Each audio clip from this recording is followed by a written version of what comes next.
लक्ष्मणपुर नाम के गांव में राघव नाम का एक किसान अपनी पत्नी जानकी के साथ रहता था।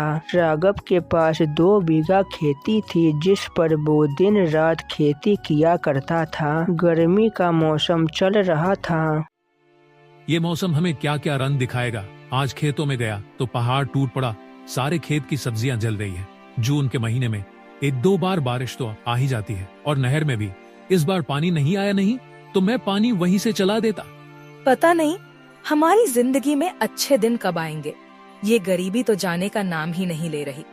हम लोग जिस साल सोचते हैं कि अब अच्छा करेंगे, लेकिन उसी साल मौसम हमारी सारी उम्मीदों पर पानी फेर देता है।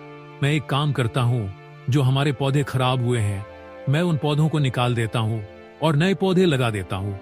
सारी उम्मीद बस इन्हीं सब्जियों पर टिकी है। फिर अगले दिन राघव सारे खराब हुए पौधों की फसल निकाल देता है और अपने खेतों में नए पौधे लगा देता है और फिर वो बड़े ही संघर्ष से कुएं से पानी लाकर अपने खेतों में देता है। लेकिन वो बड़ी जमीन थी, कोई छोटा सा गमला नहीं जिसमें थोड़े पानी से काम हो जाए। शाम होने तक राघव बहुत ज्यादा थक जाता है। अरे भाई राघव, तुम्हारा खेत तो कुएं से बहुत दूर है। इस तरह तो तुम कभी भी अपने खेतों को पूरा पानी नहीं दे पाओगे और तेरे पास तो बैल भी नहीं है जो तू उनकी सहायता से कुएं से पानी निकल सके। क्या बताऊं भाई, अगर भगवान की थोड़ी कृपा होती तो सारे खेत लहरा रहे होते। वैसे कितने महीने हो गए, बारिश की एक बूंद भी नहीं गिरी। जमीन भी बहुत प्यासी है और इस तरह से तुम बाल्टी से पानी लाकर खेत में दोगे तो भला ये कैसे गीली होगी। अब तो बस भगवान का ही भरोसा है कि वो बारिश कर दें। गांव में हर किसान को बारिश के आने का बहुत इंतजार था। जैसे ही हवा से आसमान में 1-2 बादल दिखाई देते, सभी लोग उम्मीद के साथ आसमान की ओर देखने लगते और थोड़ी ही देर में वो बादल गायब हो जाते हैं। बादल के जाते ही सबके चेहरे पर उदासी छा जाती है। फिर एक दिन रात को जब राघव सो रहा था तो उसे सपना आता है कि उसके गांव में बहुत ज्यादा बारिश हो रही है और सभी के खेतों में बहुत सारा पानी भर गया है, जिससे सभी किसानों की फसल खराब हो गई है। अरे जानकी, आज तो मैंने बहुत खराब सपना देखा। ऐसा क्या देख लिया आपने अपने सपने में जो आप ऐसा बोल रहे हो? मैंने देखा कि अपने गांव में बहुत तेज बारिश हुई है और इतनी ज्यादा तेज होती है कि अपने खेतों की सारी फसल खराब हो जाती है। अरे तो आप इतना डर क्यों रहे हो? ये तो बस एक सपना ही तो था। तभी बादल के गरजने की जोर से आवाज आती है और बारिश शुरू हो जाती है। फिर वो दोनों बाहर निकलते हैं तो देखते हैं कि सच में बड़ी ही तेजी से बारिश हो रही है और गांव के सभी लोग बारिश को देखकर बहुत ही ज्यादा खुश हो जाते हैं। भगवान का बहुत बहुत धन्यवाद जो उन्होंने हमारी सुन ली है। अब जमीन में पानी जाएगा तो हमारी फसल भी अच्छी हो जाएगी। हाँ, बस आज पूरे दिन बारिश हो जाए, उसके बाद खेतों में जाकर देखूंगा और अगर आज अच्छी बारिश हो गई तो महीने भर तक खेतों में पानी देने की कोई जरूरत नहीं पड़ेगी।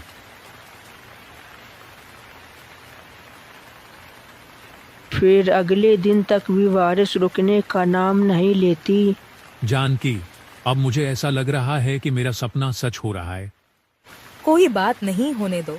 बारिश अच्छा ही है, अपने खेत में अच्छे से पानी जा रहा है। फिर ऐसे ही 2 दिन बीत जाते हैं और बारिश रुकने का नाम नहीं लेती। इतनी ज्यादा बारिश को देखकर गांव के सभी किसान बहुत परेशान हो जाते हैं और सभी लोग बारिश के रुकने का इंतजार करने लगते हैं। सुनो जी, आप मुझे तो चिंता होने लगी है। हमारी सब्जियों की फसल बहुत छोटी थी और बारिश बहुत जोरों से हो रही है। कहीं ऐसा ना हो हमारी सारी फसल खराब हो जाए। क्या बताऊं जानकी, मेरे दिमाग में तो बस खेत ही घूम रहा है। बस भगवान, आज के लिए ये बारिश बहुत है।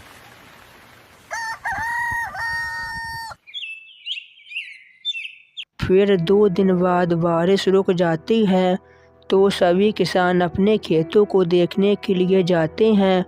राघव भी जल्दी जल्दी अपने खेतों की ओर जाता है।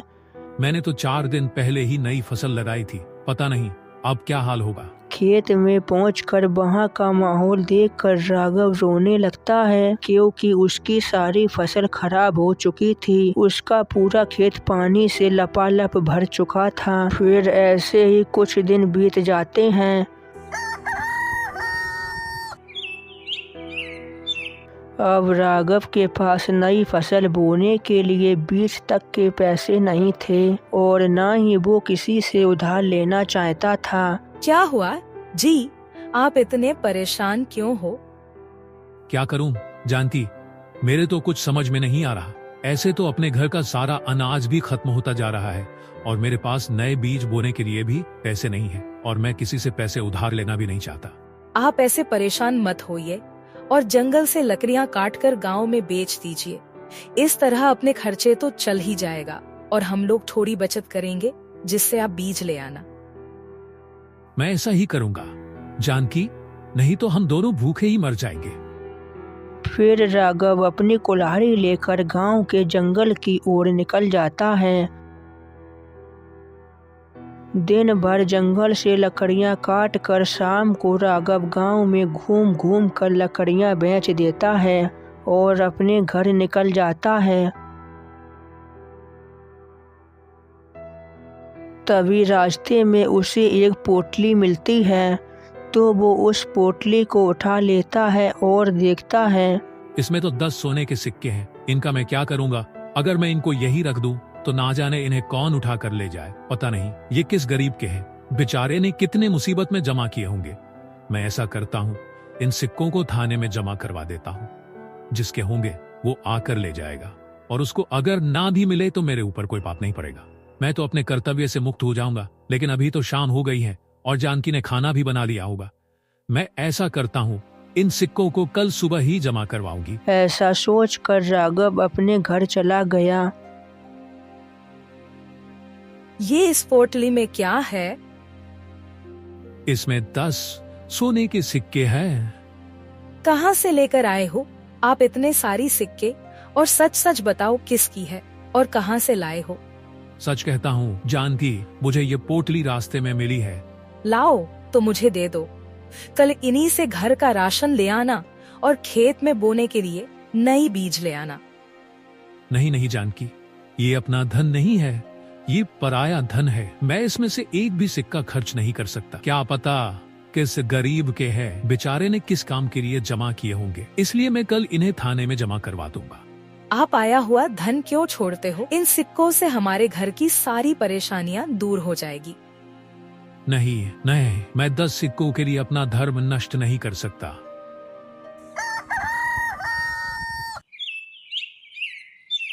फिर अगले दिन सुबह होने पर राघव घर के बाहर खड़ा था, लेकिन तभी वहां पर उसका दोस्त मुकेश आ जाता है।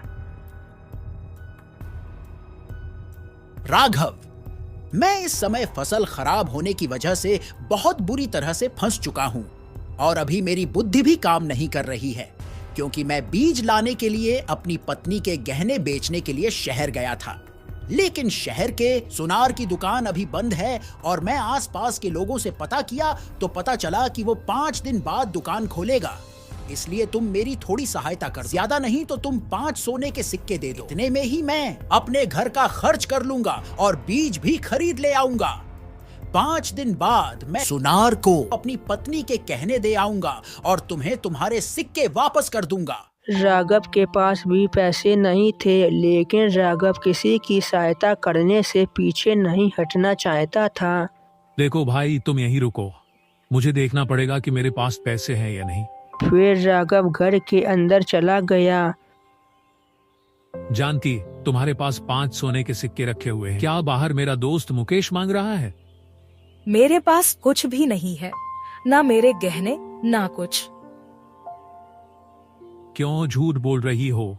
अगर तुम्हारे पास है तो दे दो ना। अरे, मेरे पास सच में कुछ भी नहीं है। आपने मुझे कब गहने और सोने के सिक्के ला कर दिए थे? फिर मैं क्या बोलूं? अपने दोस्त से। साफ साफ जाकर बोल दो कि मेरे पास कुछ भी नहीं है। अगर आप नहीं बोल सकते तो मैं जाकर बोल देता हूँ। मुझसे तो मना नहीं किया जाएगा, क्योंकि वो मेरा रात दिन का साथी है। तो आपकी जो इच्छा हो वो करो। मैं एक बार बोल दिया कि मेरे पास कुछ नहीं है, तो मेरे पास कुछ नहीं है। जानकी के पास तो कुछ भी नहीं है, और मैं अपने दोस्त को निराश भी करना नहीं चाहता। मैं ऐसा करता हूँ, कल शाम को जो मुझे 10 सोने के सिक्के मिले थे, मैं उनमें से 5 सिक्के मुकेश को दे देता हूँ, और 5 दिन बाद मैं थाने में जाकर सिक्कों को जमा करवा दूंगा। जब तक बेचारे मुकेश का काम चल जाएगा, मैं तो उन सिक्कों को काम में नहीं ले सकता, क्योंकि मेरे पास तो 5 दिन बाद कहीं से पैसे नहीं आने वाले। मैं मुकेश को जाकर 5 सिक्के दे ही देता हूँ। फिर राघव बाहर जाकर अपने दोस्त को 5 सोने के सिक्के दे देता है। देखो भाई मुकेश, ये सिक्के तुम मुझे 5 दिन बाद कैसे भी करके दे देना, क्योंकि ये किसी दूसरे की संपत्ति है। मैं उन्हें आज ही देने के लिए जा रहा था, और अगर 5 दिन बाद उन्हें ये सिक्के नहीं मिले तो मैं कहीं मुंह दिखाने लायक नहीं रहूंगा। राघव की ये बात सुनकर मुकेश अपने मन में सोचता है, अरे भाई, क्यों झूठ बोल रहे हो? ये सिक्के तुम्हारे या तुम्हारी पत्नी के अलावा और भला किसके हो सकते हैं? फिर मुकेश वहां से अपने घर की ओर निकल गया। फिर ऐसे ही 5 दिन बीत गए। राघव अपने घर के बाहर खड़े होकर अपने दोस्त मुकेश के आने का इंतजार कर रहा था। काफी देर बीत जाने के बाद भी उसका दोस्त मुकेश वहां पर नहीं आता। मुकेश शहर गया है, इसीलिए उसे आने में थोड़ा समय लग रहा है। लेकिन शाम होने तक भी मुकेश वहां पर नहीं आया। अब तो ऐसा करता हूँ, मुकेश के घर ही जाता हूँ। लेकिन अगर थोड़े आगे जाते ही मुझे मुकेश मिल जाए तो वो समझेगा कि मुझे 5 सिक्कों के लिए थोड़ा सा भी इंतजार नहीं है। लेकिन मुझे वो सिक्के थाने में जमा करवाना भी जरूरी है, क्योंकि वो सिक्के जिस किसी के भी होंगे वो बहुत परेशान हो रहा होगा। ऐसा बोलकर राघव मुकेश के घर की ओर निकल गया। रास्ते में चलते चलते राघव सोचता है, मुकेश को आने में इतना समय क्यों लग रहा है? क्या अभी तक वो शहर से अपने घर नहीं लौटा होगा? लेकिन ऐसा नहीं हो सकता। शहर से तो शाम होने तक सभी लोग वापस लौट ही आते हैं। बस 2 ही बातें हो सकती है, या तो उसने कल आने का विचार बनाया होगा, सोचता होगा शाम को कौन जाए, या फिर जानबूझकर वो अपने घर ही बैठा होगा। उस समय तो उसे जरूर थी, लेकिन इस समय मुझे जरूरत है। ये सब सोचते सोचते राघव मुकेश के घर पहुंच जाता है। लेकिन राघव की हिम्मत नहीं हुई मुकेश को बाहर बुलाने की। क्या कहूंगा मैं मुकेश से? कहीं उसने बाहर आते ही मुझे सिक्के दे दिए और देरी के लिए माफी मांग ली तो मुझे बड़ी ही शर्म आएगी। लेकिन बोलना तो पड़ेगा ही। थोड़ी देर रुक जाता हूँ, क्या पता मुकेश अभी खाना खा रहा हो। थोड़ी देर यही बैठ जाता हूँ, फिर उसे आवाज दूंगा। ये सोचकर राघव घर के बाहर ही बैठ गया। तभी थोड़ी देर बाद उसे अंदर से आवाज आई, सिक्के तो सारे खर्च हो गए, अब आप अपने दोस्त राघव को क्या दोगे? तुम उसकी चिंता मत करो, कुछ महीने में मेरी फसल तैयार हो जाएगी, तो मैं अपनी फसल को बेचकर राघव के पैसे चुका दूंगा। ये बात सुनकर राघव हिल गया और उसे बहुत ज्यादा गुस्सा आया और वो चुपचाप वहां से अपने घर की ओर निकल गया। घर पहुंचकर राघव चारपाई पर लेटा हुआ था और पूरी रात राघव करवटें ही बदलता रहा, क्योंकि उसे मुकेश के इस व्यवहार पर बहुत गुस्सा आ रहा पता था। नहीं ये किसी गरीब के सिक्के थे, क्या पता उस गरीब पर क्या बीत रही होगी। लेकिन अब गुस्सा करने का क्या ही फायदा होगा। अब मुझे ही जैसे तैसे करके 5 सिक्के जमा करने होंगे, क्योंकि मेरी पत्नी के पास भी कुछ भी नहीं है। अगर 1 सिक्के की बात होती तो मैं कहीं से जमा कर भी लेता, और मैं किसी से उधार नहीं ले सकता, क्योंकि अभी तक मैं किसी से कुछ भी नहीं मांगा। अब मुझे जंगल से ज्यादा लकड़ियां लेकर आना होगा और गांव में बेचना होगा, तभी मैं 5 सोने के सिक्के जमा कर पाऊंगा। लेकिन मुकेश, तूने अच्छा नहीं किया। पता नहीं तूने मुझे किस जन्म का बदला लिया है। अब तूने मुझे कहीं का नहीं रखा। फिर अगले ही दिन सुबह होने पर राघव अपनी कुल्हाड़ी लेकर जंगल की ओर चला गया। राघव दिन भर लकड़ियां जमा करता रहा। शाम होने पर वो लकड़ियों को लेकर गांव की ओर निकल गया और गांव में घूम घूम कर लकड़ियां बेचने लगा। इतना ज्यादा काम करने की वजह से राघव की तबीयत खराब हो जाती है। अरे थोड़ा आराम भी कर लिया करो। अगर तुम्हारे जैसे 4-5 और इंसान होते तो संसार का कल्याण ही हो जाता। लेकिन राघव इस बात का कोई भी उत्तर नहीं देता और इसी तरह पूरा महीना बीत जाता है और 4 सोने के सिक्के राघव ने जमा कर लिए। 4 तो जमा हो ही गए हैं, बस एक और सिक्का जमा करना बाकी है। फिर राघव जंगल से लकड़ियां लेकर बेचने के लिए चला गया।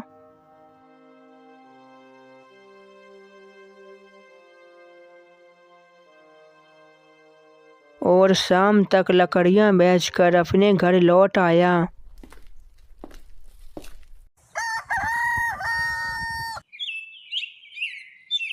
फिर अगले दिन सुबह होने पर राघव को बहुत ज्यादा तेज बुखार आ जाता है, जिस वजह से वो चारपाई से भी नहीं उठ पाता। ये देखकर जानकी बहुत डर जाती है। कहीं ये सब उन सिक्कों की वजह से तो नहीं भोगना पड़ रहा है? क्या पता उस सिक्कों वाले आदमी ने कहीं कुछ कर धर दिया हो। जरूर यही बात है, क्योंकि इन्होंने इतनी सारी औषधि ले ली है, लेकिन फिर भी इन्हें थोड़ा सा भी आराम नहीं मिल रहा है। कुछ ज्यादा ही बुखार है।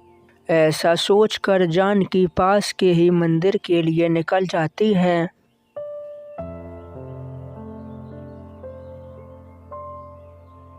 और शंकर भगवान के पास घुटनों के बल बैठकर कहती है, हे महादेव भगवान, मेरे पति ने कभी भी किसी के साथ बुरा नहीं किया है।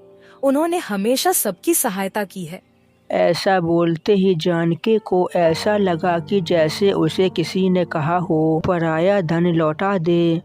तभी वहाँ पर एक बूढ़ा आदमी आ जाता है। देखने से बूढ़ा बहुत ही दुखी लग रहा था और वो भी घुटनों के बल बैठते हुए भगवान जी से बोला, हे देवों के देव महादेव, जिसने भी मेरा धन लिया हो उसका सर्वनाश हो जाए। बूढ़े की बात सुनकर जानकी बहुत ज्यादा घबरा गई और बूढ़े से बोली, क्या बूढ़े बाबा, आपका धन किसी ने ले लिया है?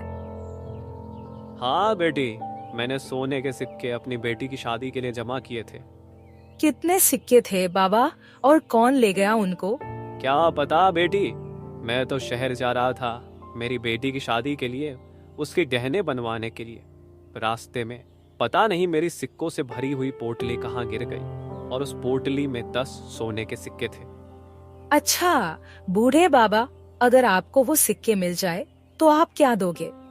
उसमें से 2 सिक्के दे दूंगा और जब तक जीऊंगा तुम्हारे ही गुणगान गाऊंगा। नहीं बूढ़े बाबा, मुझे इनमें से कुछ भी नहीं चाहिए। मुझे इससे भी अधिक महत्वपूर्ण चीज चाहिए। बेटी, मेरे पास इसके अलावा तुम्हें देने के लिए और कुछ भी नहीं है। बाबा जी, आप मुझे आशीर्वाद दीजिए कि मेरे पति बीमार है, बहुत जल्द से जल्द स्वस्थ हो जाएं। बेटी, वो सिक्के क्या तुम्हारे पति को ही मिले हैं? हाँ बाबा जी, आपके सोने के सिक्कों की पोटली मेरे पति को ही मिली है। जब वो लकड़ियाँ बेचकर घर आ रहे थे तो उन्हें रास्ते में मिली थी। जानकी की ये बात सुनकर वो बूढ़ा बहुत ज्यादा खुश हो गया और शंकर भगवान की ओर देखते हुए बोला, महादेव भगवान तुम्हारा कल्याण करे। फिर जानकी बूढ़े बाबा से उनके घर का पता पूछकर अपने घर चली जाती है और मन में सोचती है, उन्होंने जितने भी सिक्के कमाए थे वो उनकी दवाइयों में ही खर्च हो गए हैं। मैं ऐसा करती हूँ, मेरे पास जो मेरी शादी के 2 कंगन रखे हुए हैं उन्हें ही बेच देती हूँ। घर पहुंचकर जानकी ऐसा ही करती है। वो अपने कंगन को अपनी पड़ोसन को बेच देती है और राघव को लेकर उस बूढ़े के घर की ओर निकल जाती है। राघव ने अपने हाथ से वो पोटली बूढ़े को दे दी तो पोटली को देखकर बूढ़ा उन दोनों को आशीर्वाद देते हुए कहता है, हे मेरे शिव शंकर भगवान, आप इसका कल्याण करो। फिर वो दोनों अपने घर आ जाते हैं।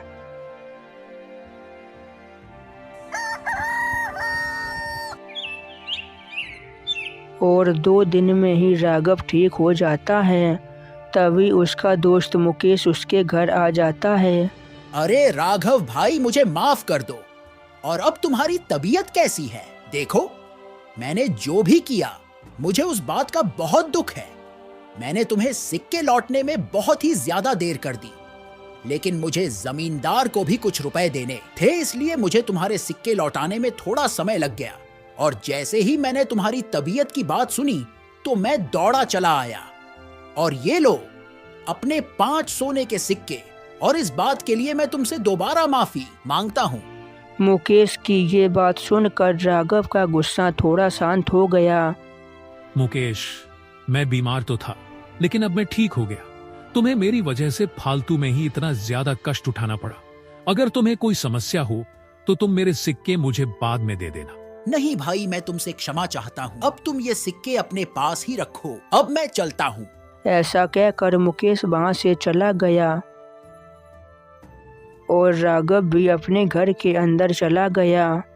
ये लो तुम्हारे 5 सोने के सिक्के। मुकेश वापस देकर चला गया। ये मेरे सिक्के नहीं है, ये उस बूढ़े बाबा के सिक्के हैं। एक बार मैंने पराया धन लेकर सीख ले ली है। लेकिन हमने तो बूढ़े बाबा के पूरे सिक्के उन्हें दे दिए, और तुम्हारे हाथ के कंगन कहाँ से आएंगे? हाथ के कंगन नहीं रहे तो क्या हुआ, कम से कम हाथ तो है। अब वो दोनों बहुत खुश थे, क्योंकि अब उनके ऊपर पराये धन का कोई बोझ नहीं था। राम राम।